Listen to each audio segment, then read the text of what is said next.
On to day 11. Here we go. The history of Lincoln, Nebraska began with the settlement of the village of Lancaster in 1856. The county of Lancaster was founded in 1859. Prior to settlement from the westward expansion of the United States, Plains Indians, descendants of indigenous peoples who occupied the area for thousands of years, lived in and hunted along Salt Creek. Settlers first came to extract salt from the wild salt flats of Salt Creek. Nebraska was granted statehood March 1st, 1867. Soon afterwards, a commission created by the state was appointed to locate the state capital on state lands. The village of Lancaster was chosen for the capital of Nebraska. The village of Lancaster became Lincoln. Lincoln was named after Abraham Lincoln. The first state capital was completed in 1868. Lincoln incorporated on April 1st, 1869. By 1870, railroads began to use Lincoln as a stop westward, and by 1892, Lincoln was a rail center. In the early 20th century, Volga German immigrants from Russia began settling in the North Bottoms neighborhood. By 1911, the Omaha-Lincoln-Denver Highway, OLD, established through Lincoln. By 1920, the first Airfield Union Airport was established northeast of Lincoln. As transportation linked Lincoln to points east, west, north, and south, the city's population grew to 54,948 by 1920. The suburban Gateway Mall was completed in 1960. The downtown core began to deteriorate as businesses moved to suburban areas. Revitalization began in 1969 after the passage of state laws for revitalization and beautification of blighted urban areas. Lincoln's first woman mayor, Helen Busalis, was elected in 1975. Mayor Busalis was a strong supporter of revitalization and for making Lincoln a home for refugees, beginning with the Vietnamese relocation program in the late 1970s. Lincoln was designated as a refugee-friendly city by the U.S. Department of State in 1990. Lincoln's population grew to 258,379 by 2010. Alright, vlog last day 11. Yesterday, very interesting. Enjoyed the ride in the morning at Arkansas. Enjoyed the ride in the afternoon at Kansas. And I'm going to say this again. The place in Missouri was wonderful. Great place if you are moderate to expert level. Beginner level, I don't know if I'd go so far as to say beginner level. I'm a beginner level, and I did not feel comfortable on that at all. They did have a graveled path that went up and around. I did not follow that for very long. I have the footage. I have the footage to show that I didn't go very far. So, but with all that being said, good time all around. The scenery to Missouri was beautiful. The place itself, absolutely beautiful. Kudos to the people that put that up and maintain that. That is awesome. They are doing awesome work there with all of that. I saw a lot of happy faces, a lot of people that were stoked to go ride and stuff, and so kudos to them. Nothing against their trails or anything. All about me. I couldn't do their trails. Okay, so with that being said, I'm now in Lincoln, Nebraska. The last, I have two left. Lincoln, or Nebraska, and I have one in Iowa. Okay. Today's Lincoln, Nebraska is coming up in about 4 miles. It is from college to high school. It is a path that is supposedly pretty big. Not supposedly, from what the reviews say, not a lot of bikes on it, but big enough for bikes and pedestrians. So, yeah, we're going to run that this morning. And then Iowa, I found I was going to take this old power line path, but I think it's a lot of, especially if it's been raining for a while, it's going to be nothing but mud. So I'm looking at another paved path to run, and I think I got one. Starts in Preston, Iowa, which I think is near Dubuque. I'm not positive, but that's where I'm starting. So those are the two. It'll take me about 5.5 hours to get up to Preston from here. So wish me luck. Last day. All right, I am ready to go home, by the way. 23. Once I have these two in, 23 states down. I am more than happy to head home. So, yeah, thanks, and bye. In 2 miles, turn right onto J Street. Oh, come on.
Alright, midday vlog. It is 12:15 and I am going through Iowa. I ran this morning in Lincoln, Nebraska. It was a really good ride. Ended up being 5 miles, which was perfect. It was a little bit hilly, not too bad. It was a good ride for the morning. It's now, what was it, like 5 hours and 45 minutes to Iowa from where I was. So it is it's a heck of a ride from Lincoln, Nebraska to Dubuque, Iowa. But here I am. I'm looking forward to this last ride, mostly because it's the last ride. I am kind of anxious to get home. It's been a while, 11 days, and I really look forward to that. So there's that. I already went over all the bests and the worsts and all that happy crap, and some of the thoughts I had throughout the adventure.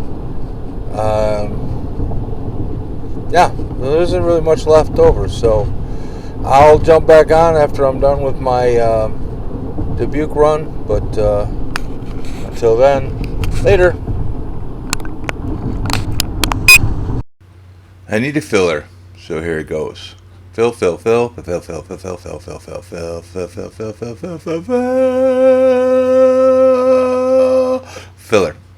The Bee Branch Creek, formerly known as Couler Creek, is a tributary of the Mississippi River found in Dubuque, Iowa.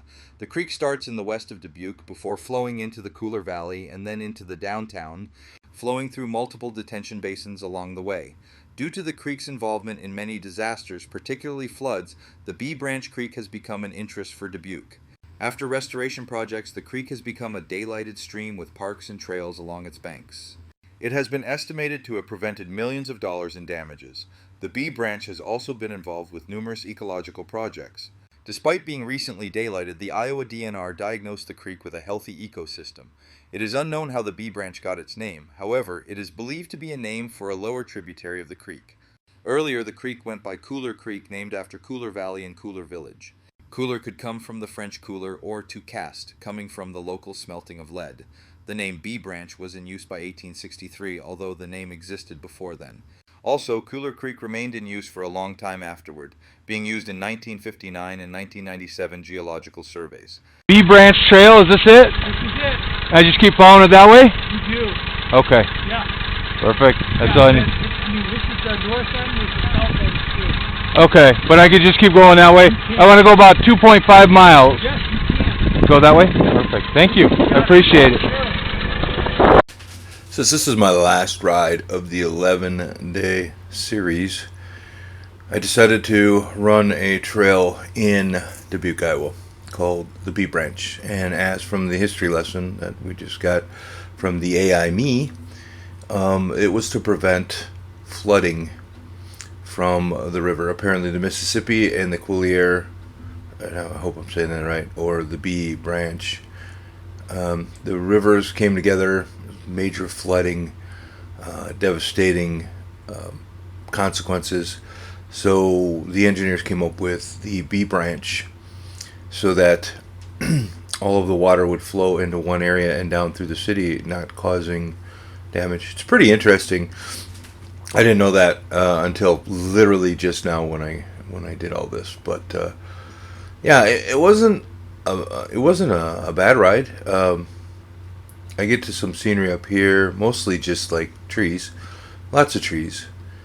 This is literally like in a 3-point valley, and it was decent weather.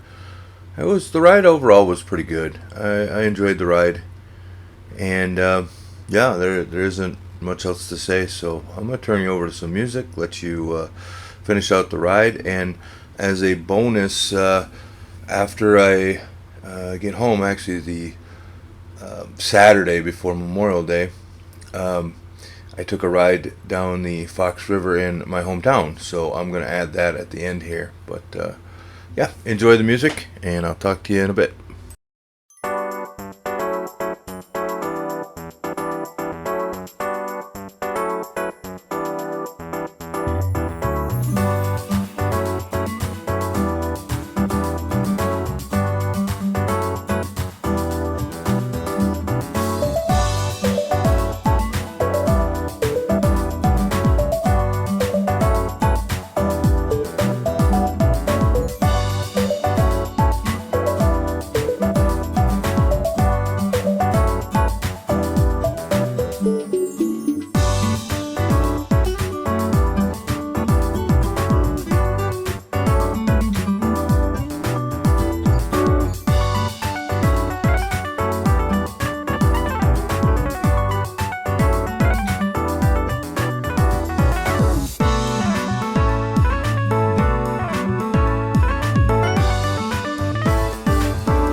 All right, final thoughts.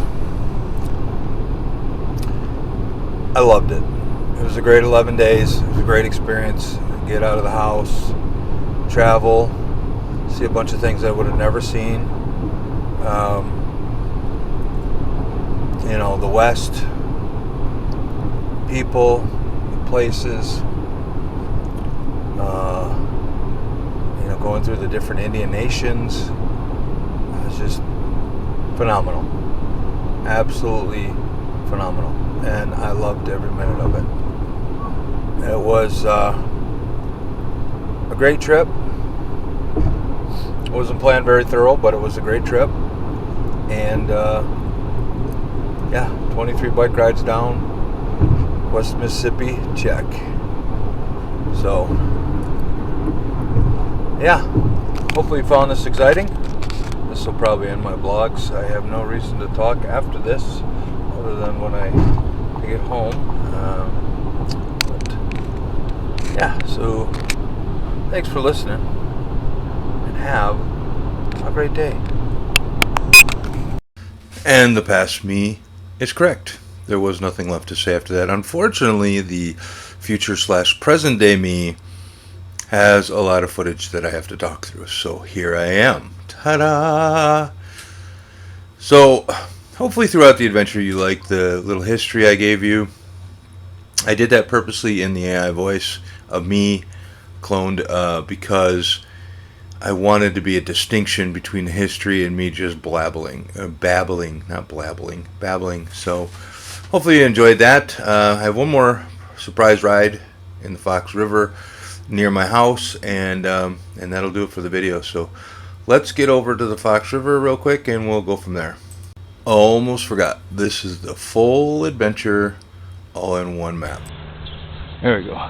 Alright, first day home. Go for a ride, see where I can go. Nice bear sculptures. Love them. Waukesha is located 18 miles west of Milwaukee on the Fox River in Waukesha County. Waukesha, or Prairieville as it was known until becoming the seat of Waukesha County, was settled by Morris D. Cutler in 1834. At the time, the Potawatomi, Menominee, and Ho-Chunk Indians grew corn, pumpkins, berries, nuts, and hunted wild game in the area until they were removed in 1835.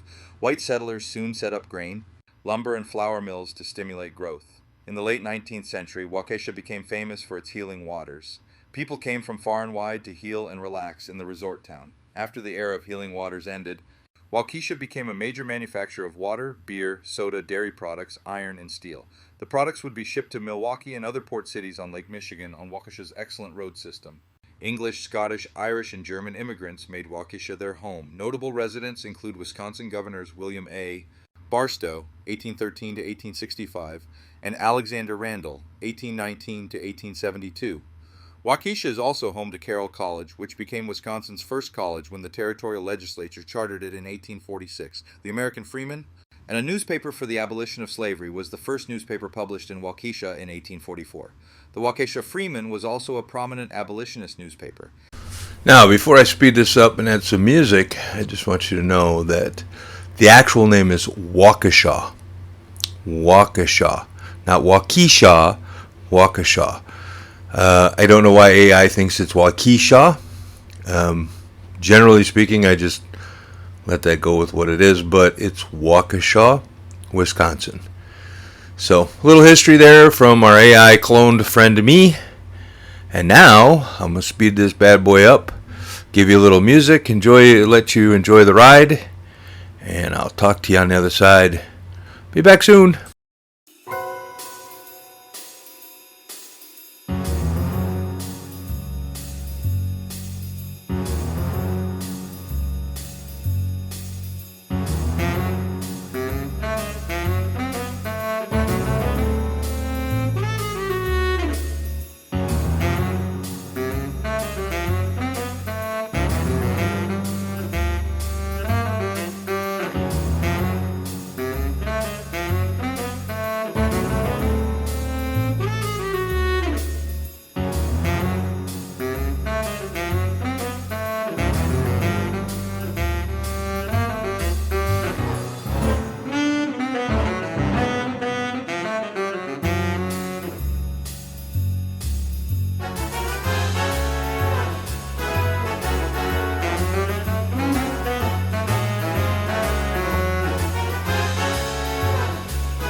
Thanks for coming by. Have a good day, and bye now.